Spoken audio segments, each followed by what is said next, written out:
नहीं आएगा हमारे स्वाभिमान सम्मान की बात को छोड़।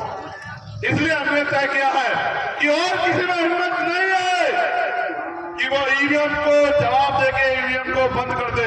मैं आपको विश्वास दिला के कहता हूं, अगर ईवीएम से चुनाव होगा तो इतना फेर होगा कि आपकी एक एक वोट को आपको पता लग जाएगा कि आपने कहां दिया, वो वोट वही जाएगी। अदरवाइज ईवीएम से देश में चुनाव नहीं होने दिया जाएगा। ये बात कहने के लिए मैं सीतापुर आया, आपको बताने के लिए आया। क्या आप चाहते हैं ईवीएम बंद हो जाए? कितने लोग चाहते हैं? हाथ उठा के बताओ। चलो नीचे करो। आप चाहते हो बैलेट पेपर से चुनाव हो? एक और ऑप्शन है, आप ये हाथ नीचे करो, इस ऑप्शन को भी सुन लो। अगर मौका मिले कि ईवीएम से ही चुनाव हो जाए, लेकिन चुनाव ट्रांसपेरेंट हो, फेयर हो, पारदर्शी हो, आपकी वोट का आपको सेकंडों पता लग जाए कहां गई हो, आपको जानकारी हो, तो राजी हो या नहीं हो? बताओ, हाथ उठा के बताओ जो लोग राजी है। बहुमत तो इनके पास है। चलो नीचे करो। देखो मेरी बात सुनो। बुद्ध ने कहा मध्यम मार्ग। कौन सा मार्ग? मध्यम मार्ग। हमें मध्यम मार्ग पे रहना चाहिए। जब हमें पता है कि वही काम आसानी से हो रहा है तो फिर ज्यादा जोर लगाने की जरूरत।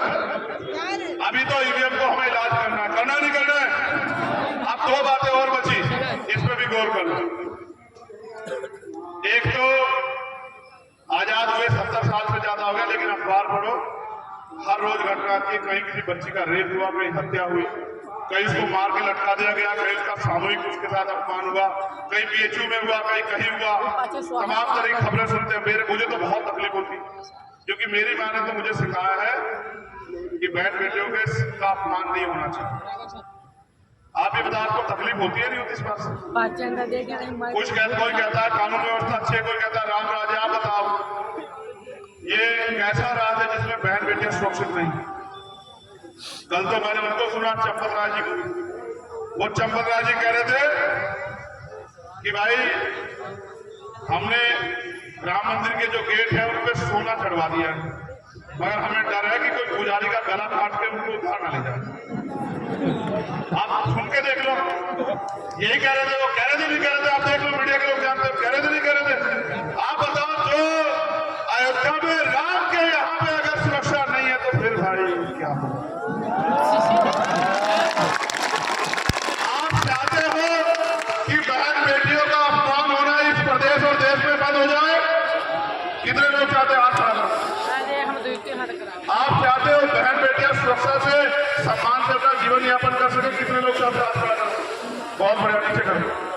अब गौर करो, एक संत है अभी, उनका नाम है रामभद्राचार्य जी। मैं उनका बहुत सम्मान इसलिए करता था क्योंकि मैं उनको दलित ही समझता था। कैसे? दलित का मतलब है जो पीड़ित है, जो शोषित है, जो कमजोर है, जिसमें कमी है। कुदरत ने उनको आंखें नहीं दी। मुझे ऐसा लगता था कि भाई वो भी हमारा हिस्सा, उनको भी आंखें नहीं है, इसलिए वो भी हमारे जैसे दलित ही है। लेकिन जब मैंने उनको सुना तो मेरा मन दूर हो गया। उन्होंने कहा कि आरक्षण अगर जल्दी खत्म नहीं किया SC ST OBC का तो इस देश में खूनी क्रांति हो जाएगी, इस देश में पता नहीं क्या हो जाएगा, इस देश में पता नहीं क्या हो जाएगा। उन्होंने कहा जातिगत आरक्षण खत्म कर दो। मैं उनसे पूछना चाहता हूँ, भद्राचार्य जी, हजारों साल हमने इस देश में खून के आंसू रोए, आपने क्या दिया हमें?